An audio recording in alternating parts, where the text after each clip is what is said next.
Nadja Kostich, a director, creative producer, performer, artist and writer, is a Melbourne-based artist who has created many pieces of work throughout Victoria, including Inside Out, where she was Green Room nominated for Outstanding Direction for the show produced by Brunswick Women's Theatre.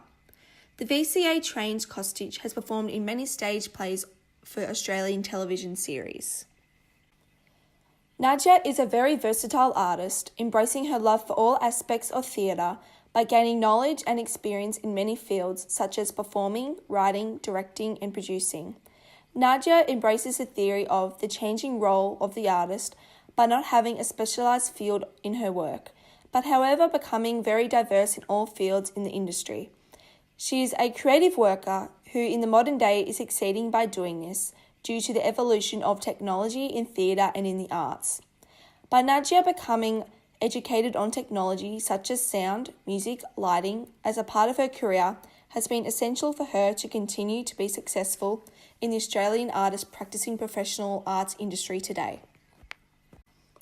Nadja's unique collaborative work when producing the successful play titled Bear Witness shows how an artist like Nadja can become very successful while blurring occupational boundaries and not having a set title to her profession and expertise.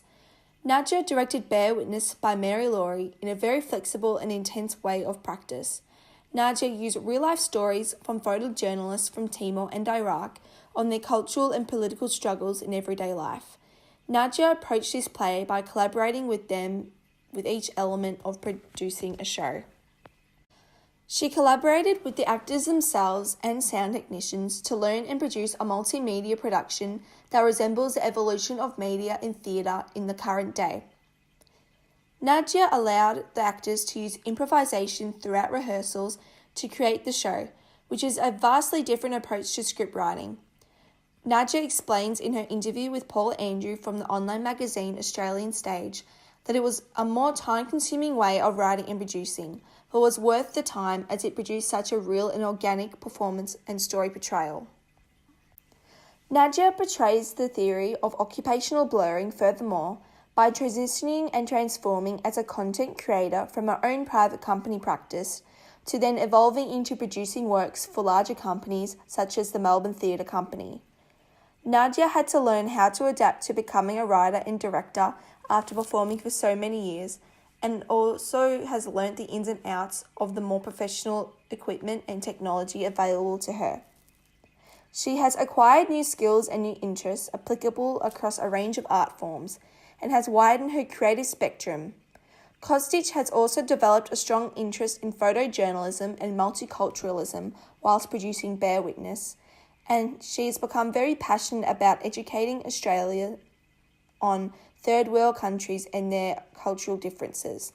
She used the photos in order to produce 1,000 questions to the audience and to leave a deeper impression on the audience. So with outlining all of Nadja's work throughout her career, I think it reflects the theory of occupational blurring and the changing role of the artist, addressed in Don't Give Up Your Day Job by David Thorsby and Virginia Hollister, as Kostich shows how she has evolved into creating her own versatile career in the arts industry by becoming not just a performer. It also means being a writer, director, producer, and being able to do so in her own private practice, and for bigger companies such as the Melbourne Theatre Company. My question for all of you now is, do you believe that it is essential to gain different abilities and skills in all working industries in Australia? If so, how can you do this in your future career? And the second question is, what collaborative process would you produce when creating a project in order to achieve a successful piece of work?